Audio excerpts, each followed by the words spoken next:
Hello. In this video, we're going to be looking at using pre-cut masks in order to paint on markings onto your scale model. In the previous episode, we were doing the national insignias, and in this episode, we're going to be looking at doing the squadron codes and the aircraft number. So, in your custom mask set, you're going to receive a couple of different copies of each set of masks. So here you can see we've got the squadron codes and the aircraft number itself. Now we're going to go ahead and cut out a square or a piece of the transfer tape. You don't need anything very large, just enough to cover the mask that you're going to be applying. And you can use the transfer tape multiple times. It will last for a little while. So you can use it as you see fit. But we're going to apply the transfer tape onto the mask and using some tweezers gently lift up the corner and remove the mask from the backing paper. And then we can go ahead and get it applied to our scale model.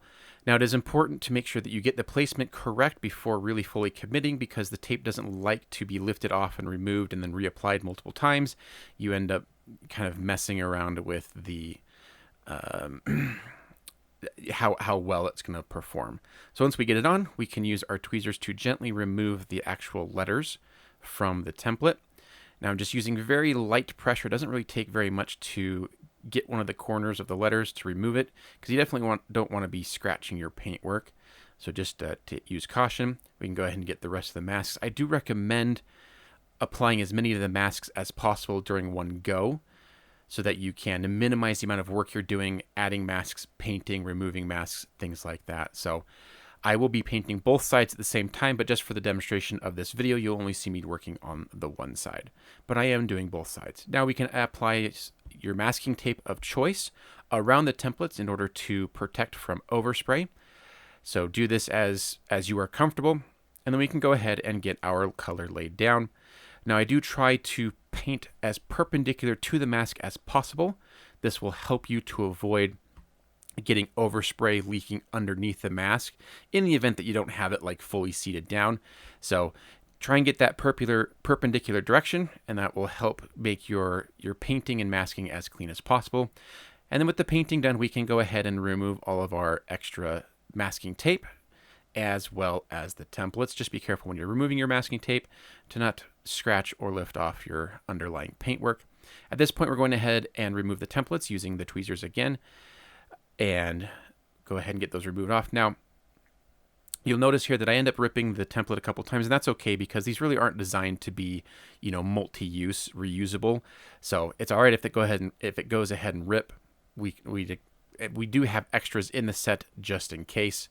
So we can go ahead and get those removed, and you can really see there that the nice crisp masking that we are receiving from this set, and really makes those squadron codes look really nice and crisp and sharp.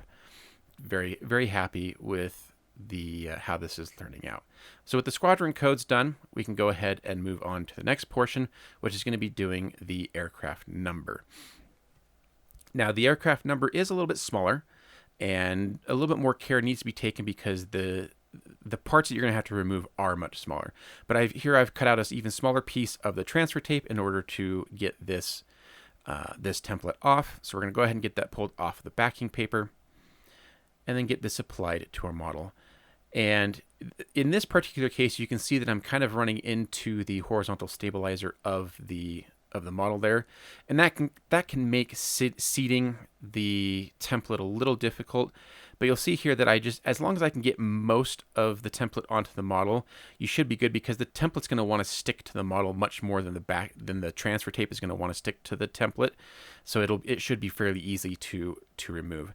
Now, using a brand new blade in my hobby knife, I'm going to gently pry up the letters from the template. Now the 4 is going to present a little bit of a challenge, just because you do need to keep that small triangle in the center of the 4, as that is part of the template. But just take your time, work slowly, and eventually you'll be able to get it lifted off. Now I'm just using the knife to get the numbers and letters started.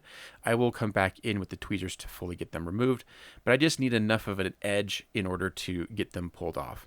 And now the reason why I'm using a brand new blade as opposed to like an older blade, because you might be thinking, oh, an older blade, you mitigate the risk of scratching the paint. Yes, but it doesn't really grip and bite into the edges of these templates like a brand new blade does. So here we can go ahead and get our tweezers and get the rest of these things removed. And this is just one of those things where there's no need to rush. Just take your time, take it slow. And if you do happen to, accidentally rip something or screw up the template in any way, you do have a couple of extras. So, don't worry so much about getting it perfect the first time, because you do have the ability to, you get a second chance basically. So at this point we can apply our overspray masking and go ahead and get the color painted on. Pretty straightforward and simple. I'm using fairly low pressure here just because this is so small. I don't need to be like flooding this with paint, otherwise you might end up with a ridge. But now we can go ahead and get everything removed. And again, I'm using our tweezers just to slowly go around basically the perimeter of the template to get that removed. And then we're going to come back in with our hobby knife to get that little tiny triangle in the middle of the 4 removed, or at least lifted up enough that I can get in there with the tweezers, just like so. And there we go. Now we have our aircraft numbers painted. So that is the demonstration on how to use the Kit Masx custom markings to paint on markings to your scale model. And it's pretty straightforward, and it's not nearly as difficult as one might expect. So definitely consider giving this a try, and check out the website for all sorts of masking needs, kitmasx.com.